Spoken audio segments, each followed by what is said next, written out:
Heading हो गया, और पॉसिबल हो तो फिगर बना लीजिए।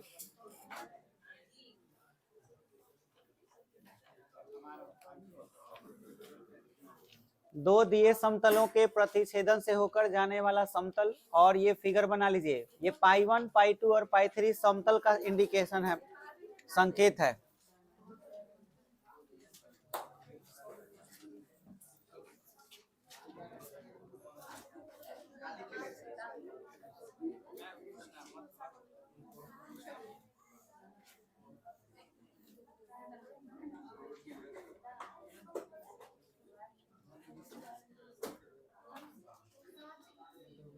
हो गया, फिगर बना लीजिए।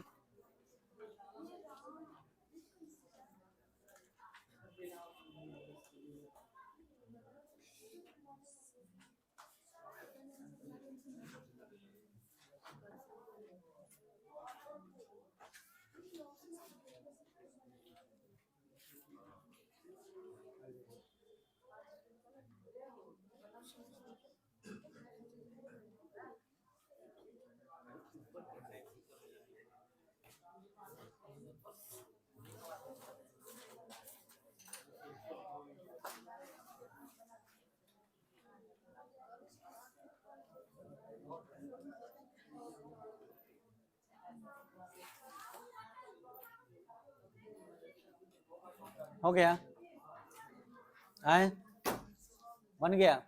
फिगर को समझ लीजिए।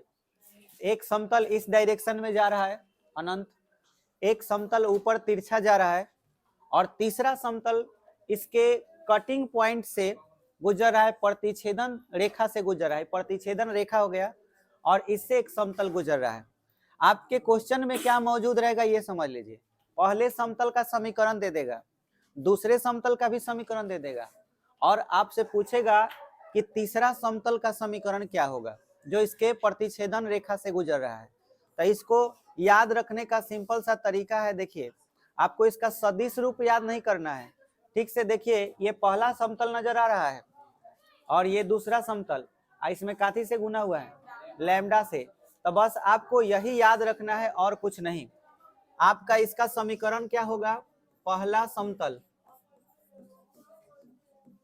प्लस में लैम्डा गुने दूसरा समतल, अब बराबर में क्या होगा, बस आपको यही फॉर्मूला याद रखना है। पहला समतल जोड़ लैम्डा गुने दूसरा समतल और बराबर में 0, इसे याद रखिएगा तो आपका सवाल अब बन जाएगा। अब चलिए हम एक सवाल दिखाते हैं आपको इस पर। जैसे ये देखिए, ये सवाल,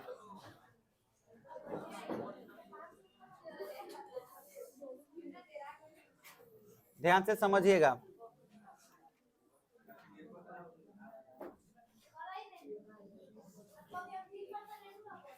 ये क्वेश्चन कैसे सॉल्व करेंगे अब समझेंगे हम लोग। देखिए क्वेश्चन क्या कह रहा है, समतल इतना और इतना के प्रतिच्छेदन तथा बिंदु इतना से जाने वाले समतल का, दो गो समतल है, दोनों समतल प्रतिच्छेद कर रहा है, और इसके प्रतिच्छेदन से तीसरा समतल जो जा रहा है उस तीसरे समतल पर कौन सा पॉइंट है। हाँ, तो देखिए समतल को इंडिकेट करते हैं पाई से, है ना। तो आपको याद रखना है कि पाई 1 का जो वैल्यू दिया हुआ है वो क्या है, vector R dot product I cap plus J cap plus के कैप बराबर 6। तो अब आर को गायब करना है अगर, तो आप आई के जगह पर x plus y plus z, आपको याद रहे पहला समतल जोड़ दूसरा समतल लिखने के लिए 6 को इधर लाना होगा, तो 6 इधर आएगा तो -6 बराबर 0। बोलिए क्लियर हो गया। पाई 2 तब vector R dot product 2i cap plus 3j cap plus 4k cap बराबर -5 है। तो आर गायब कीजिएगा तो 2x plus 3y plus 4z plus 5 बराबर 0 हो जाएगा। अच्छा, अब आपको पाई 3 का समीकरण चाहिए, तो अब लिखेंगे क्या चीज, पाई 3 का समीकरण। पाई 3 का समीकरण मतलब तीसरे समतल का समीकरण, और तीसरा समीकरण का फॉर्मूला क्या है, पहला समतल। तो पहला समतल बोलो क्या है, x plus y plus z -6 जोड़ लैम्डा गुने दूसरा समतल 2x plus 3y plus 4z plus 5 अब बराबर में 0 हो गया। अब हम लिखेंगे पर बिंदु, बताइए कौन सा बिंदु है। अच्छा, इसको ना एक समीकरण मान लीजिएगा, इसको समीकरण नंबर क्या मान लेना है 1, और यहाँ लिखना है पर बिंदु 1 1 1 मौजूद है कि नहीं है पर बिंदु स्थित है, इतना लिख देना है। अब आप ध्यान समझिए, अगर इतना स्थित है तो ये जरूर एक्स वाई जेड के जगह पर लिखा जाएगा। तो चलिए एक्स के जगह पर क्या लिखिएगा 1 प्लस 1 प्लस 1 माइनस 6, फिर प्लस लैम्डा, यहाँ 1 लिखिएगा तो 2, यहाँ 1 लीजिएगा तो 3, यहाँ पर 4 और उसके बाद प्लस में 5 बराबर में क्या है 0। अब बताएंगे क्या हो जाएगा, है कितना -3, तो -3 प्लस 5 4 9 9 3 12 12 2 14 लैम्डा बराबर 0। बोलिए 14 लैम्डा बराबर 3 होगा, तो लैम्डा बराबर 3/14 को समीकरण 1 में रखने पर, इसे आप समीकरण 1 में रख दीजिए। अब समीकरण 1 आप देख पा रहे हैं यहाँ क्या लिखना है 3/14, तो बोलो क्या लिखाएगा x plus y plus z minus 6 फिर प्लस 3/14, यही ना था 2x plus 3y 2x plus 3y plus 4z plus 5 बराबर में 0। यहाँ पर आपको लघुत्तम ले लेना है पूरा 14, ठीक है 14 लघुत्तम ले लिए, तो गुना कीजिएगा तो क्या होगा 14x 14y 14z माइनस 14 छक 84 प्लस 3 से गुना, क्योंकि 14 तो कट गया, तो 3 दूना 6x 9y 12z प्लस 15 बराबर 0/1 होगा। अब 1 से तिरछा गुना कीजिएगा तो वही ना होगा, तो चलिए x वाला जोड़ के गुना कीजिएगा, 14 और 6 जोड़ लीजिए 20x, 14 और 9 जोड़ लीजिए तो कितना हो जाएगा 6 और 3 23y, 14 और 12 जोड़ लीजिए 26z। अच्छा 15 में से 84 घटा लीजिए तो कितना हो जाएगा 14 से 5 चला गया 9 और फिर 7 से 1 चला गया 6 -69, यही ना होगा बराबर में 0। -69 को इधर भेज दीजिए, तब 20x plus 23y plus 26z बराबर 69, ये तीसरे समतल का समीकरण हो गया। बोलिए ऐसे बनाने आ जाएगा कि नहीं, बन जाएगा।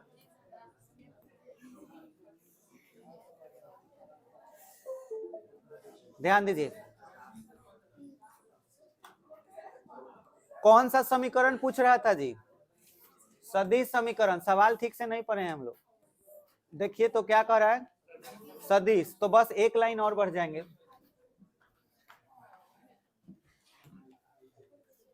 मान लीजिए आपको सदिश समीकरण लिखना है, तो सदिश समीकरण बताइए क्या लिखिएगा, वेक्टर आर लिख लीजिएगा, अब 20i cap plus 23j cap plus 26k cap बराबर 69। आंसर बुझा गया।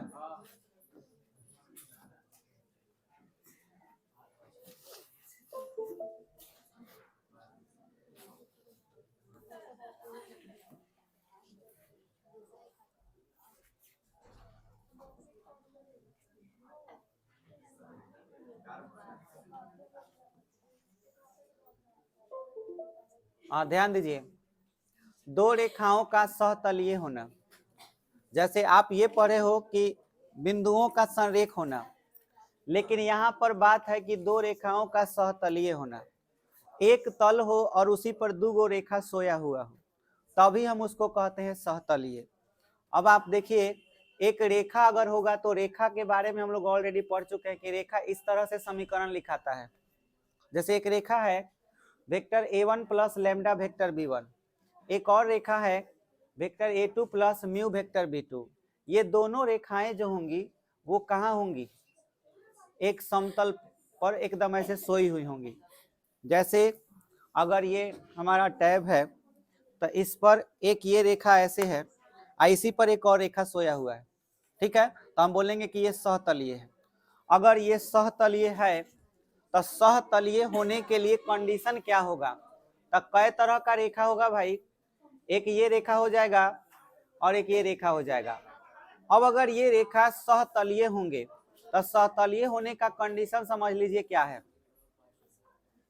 ये देखो x2 minus x1, y2 minus y1, z2 minus z1, a1 b1 c1 क्या है, किसका, वेक्टर b का। तब वेक्टर b कई किस्म का होगा, दो, एगो b1 होगा एगो b2। तब b1 का ये हो जाएगा, b2 का ये हो जाएगा। अगर इसका मान 0 आया तो हम कहेंगे कि सहतलीय है, 0 नहीं आया तो सहतलीय नहीं है। बात समझ में आया? फिर से अगर हम कहें सहतलीय रेखा का सहतलीय होने का शर्त, बढ़िया से समझिए।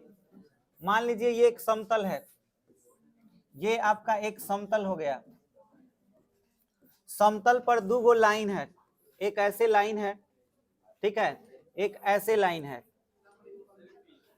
लाइन समांतर भी हो सकता है, मान के चलो अगर ये एक लाइन है तो इस लाइन का ये लाइन 1 हो गया और ये लाइन 2 हो गया। तो इस समतल रेखा का समीकरण मान के चलो वेक्टर r बराबर vector a1 plus lambda vector b1, बोलो होगा। और इस रेखा का वेक्टर r बराबर vector a2 plus mu vector b2। अब आपको ये भी मालूम होगा b1 का मतलब क्या होता है, इसके समांतर कोई सदिश हो तो उसी को ना b कहा जाता है। तो अब देखिए वेक्टर a1 क्या है, एक रेखा पर का बिंदु है, जैसे को हम लोग x1 i cap plus y1 j cap plus z1 k cap कहते हैं। और वेक्टर a2 का मतलब हो गया दूसरी रेखा पर का बिंदु, यानी x2 i cap plus y2 j cap plus z2 k cap, ठीक है। और वेक्टर b1 किसको कहेंगे, a1 i cap plus b1 j cap plus c1 k cap. और वेक्टर b2 बराबर क्या होगा, a2 i cap plus b2 j cap plus c2 k cap. इतना हो जाएगा। अब सहतलीय होने का शर्त क्या होगा समझ लीजिए, शर्त जो होगा a2 से a1 घटेगा, vector a2 minus vector a1, और इसका डॉट प्रोडक्ट हम निकालेंगे vector b1 cross product vector b2 से, और इसका मान क्या आ जाए 0, तभी हम बोलेंगे कि रेखाएं क्या है, सहतलीय। अगर आपको ये याद नहीं है तो सिंपल तरीका है, आपको इससे इसको घटा देना है। समझ में आया? तो डिटर्मिनेंट में जब इसको आप लिखिएगा तो इसका कार्तीय रूप बताइए क्या हो जाएगा, x2 में से x1 घट जाएगा, y2 से y1 और z2 से z1। यहाँ पे आ जाएगा आपका a1 b1 c1 a2 b2 c2, और इनका डिटर्मिनेंट का वैल्यू 0 होगा तो हम कहेंगे कि ये क्या है, सहतलीय है। अब आपको इस पर सवाल देखना है, देखिए एक सवाल करते हैं इस पर। जैसे ये देखिए, दर्शाइए कि रेखाएं सहतलीय हैं, इसको सॉल्व करना है। तो बहुत ही सिंपल है, इसमें आपको तुरंत निकाल लेना होगा वेक्टर ए का मान। चलिए वेक्टर ए का मान बताइए, यहां से मिल जाएगा -3i कैप, यहाँ पर प्लस j कैप, माइनस रहता है तो प्लस लिखते हैं ना, यहाँ पर प्लस 5k कैप। तुरंत आप वेक्टर बी निकाल लीजिए, सॉरी वेक्टर बी नहीं, वेक्टर a2, ये वेक्टर a1 हो गया, आप क्या निकालेंगे a2, बोलिए क्या होगा, -i cap plus 2j cap plus 5k cap. बोलिए क्लियर हो गया? अब तुरंत आपको क्या करना है कि वेक्टर a2 से a1 घटा लेना है, तो -i से -3 घटाएंगे तो बोलिए 2i कैप, अच्छा 2 से 1 घटा लीजिए j कैप, अब 5 से 5 0। अब तुरंत वेक्टर b1 उतारिए, नीचे वाला को b1 कहते हैं, तो -3i cap plus j cap plus 5k cap. और वेक्टर b2 निकाल लीजिए, तो -i cap plus 2j cap plus 5k cap. अब तुरंत क्रॉस निकाल लीजिए, vector b1 cross vector b2। अब क्रॉस निकालने के लिए यहाँ i j और k, यहाँ पर -3 1 5 -1 2 5 हो जाएगा। अब यहाँ पर आप i कैप लिख लीजिए और ये लाइन गया तो 5 से 10 गया -5, माइनस j कैप लिख लीजिए, ये लाइन गया -15 + 5 -10 प्लस k कैप, तो ये लाइन छोड़ दिए -6 -5, तो हो जाएगा -5 i cap plus 10 j cap और -5 k कैप। अब लिखेंगे सहतलीय होने के लिए, लिखेंगे सहतलीय का शर्त। सहतलीय का शर्त, सहतलीय का शर्त है कि vector a2 minus vector a1 dot product vector b1 cross product vector b2 बराबर क्या होना चाहिए, 0। ठीक है, अब हम निकालेंगे इसका वैल्यू LHS।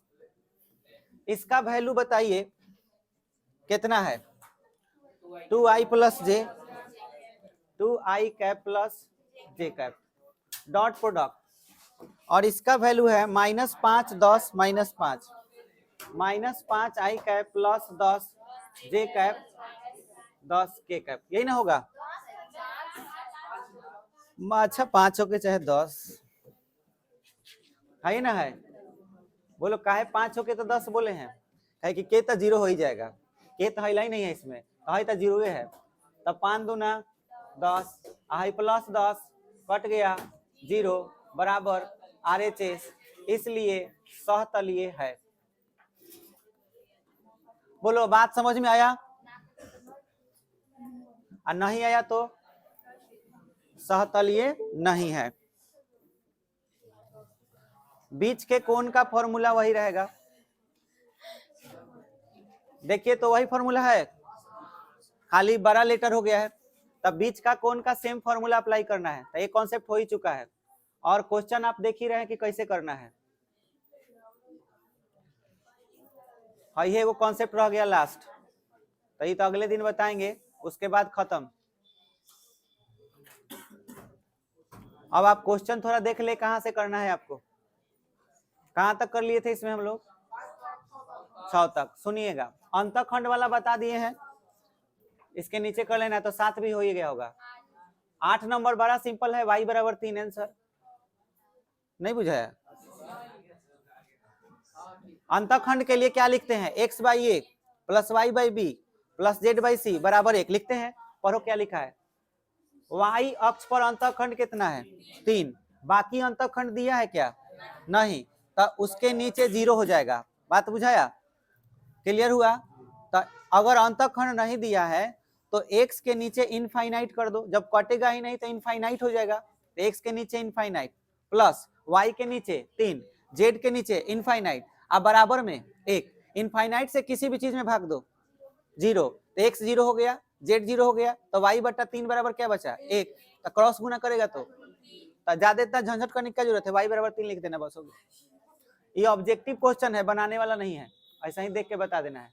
अभी बताओ, ये सवाल बताए हैं, ये और ये दोनों दो समतल है, प्रतिच्छेदन बिंदु दे दिया है, सेम क्वेश्चन है, सेम क्वेश्चन, खाली किस रूप में दिया है, ये सदिश। देखा जाए तो ये 2x plus 2y minus 3z बराबर 7 है, आहई क्या है 2x plus 5y plus 3z बराबर 9 है, आहई आपका बिंदु दे दिया है समतल पर का। तो सेम क्वेश्चन है, कुछ और नहीं है, खाली सदिश रूप में दे दिया है। बात समझ में आ गया। अच्छा 11 नंबर नहीं आएगा, हम बताएंगे। 12 नंबर क्या कह रहा है, बीच का कोण बताना है। तब बीच का कोण बताने के लिए देखिए a1 b1 c1 का मान क्या हो गया 2 2 -3, a2 b2 c2 का मान क्या हो गया, अब फॉर्मूला cos थीटा बराबर a1 a2 plus b1 b2 plus c1 c2 बटा root under a1 square plus b1 square plus c1 square, ये सब कर लीजिएगा तो ये आराम से बना लेना है। आगे देखिए कह रहा है कि लंबवत हो और समांतर हो, तो दोनों शर्त बताओ भाई। लंबवत का शर्त क्या है, अरे भाई लंबवत का शर्त है a1 a2 plus b1 b2 plus c1 c2 बराबर 0। समांतर का A1 बटा A2 बराबर B1 बटा B2 बराबर C1 बटा C2। तो चेक करेंगे A1 B1 C1 A2 B2 C2 दे दिया। मान के चलिए आपने सबसे पहले लंब होने का चेक किया, तो पहले A1 A2 plus B1 B2 plus C1 C2 निकाले, 0 आ गया तो लंब है। अगर नहीं आया तो समानुपाती वाला चेक करेंगे, बराबर वाला। बराबर आ गया तो क्या होगा, जैसे 7/3 5/-1 बराबर नहीं आया, समांतर तो नहीं है। अब तुमको चेक करना होगा किसके लिए, लंब का। तो पहले समांतर देख लेना, फिर लंब का देख लेना। अगर दोनों में से नहीं हो तो लिख देंगे ना तो लंब है और ना ही समांतर है। ऐसे करके यहां तक बड़े आराम से क्वेश्चन सॉल्व कर लीजिएगा। लास्ट आपका क्या रह गया, दूरी निकालना। यही चीज आपको कल सिखा देंगे, चैप्टर खत्म। बोलो क्लियर हो गया। कल है इसका समापन हो जाएगा। इसके बाद जिस दिन क्लास ओपन होगा यानी 25 तारीख को, तो 25 तारीख को आपको ग्राफ वाला चलेगा। ग्राफ ग्राफ ग्राफ एतवार का ये एक बार मैराथन कर दिया जाए, ये बहुत अच्छा सोचा है। तो 25 तारीख को का 2 एतवार पर है शायद, है ना। तो इसीलिए ग्राफ वही दिन खत्म, उस दिन मैराथन रहेगा, वही टाइम रहेगा जैसे रहता है। कई बजे है? हाँ 6 बजे आ जाना है। आज 6 बजे से जितना देर बर्दाश्त कर जाओ, ठीक है। 25 दिसंबर को ना फिजिक्स क्लास को 10 बजे कर दिया जाएगा, 1 घंटा पढ़ा देंगे 10 से 11।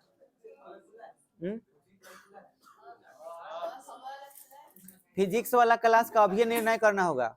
मान के चलो 25 तारीख को देख लो सचमुच एतवार पर है कि नहीं। अच्छा ठीक है, तो 25 को अगर रविवार है तो उस दिन तुम लोग का मैथमेटिक्स 7 बजे रखते हैं, ठीक है। 7 बजे जैसे पढ़ते हो ना जी, 7 बजे से ही देर तक पढ़ लो, ठीक है।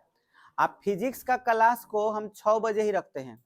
6 से 7 फिजिक्स क्लास रहेगा, 6 से 7 एक वो बैचे रहेगा उस दिन। अब लाइव कर देंगे उस दिन पढ़ाई। जिसको घर पर पढ़ना होगा अपना घर पर पढ़ लेगा। आज जिसको 6 बजे पढ़ना होगा 6 बजे वाले बैच में सब कोई अपना आके पढ़ सकता है। एक उस दिन क्लास रहेगा। क्लियर हो गया। चलिए मैथ आपका 7 बजे से लगातार चलेगा 11 बजे तक।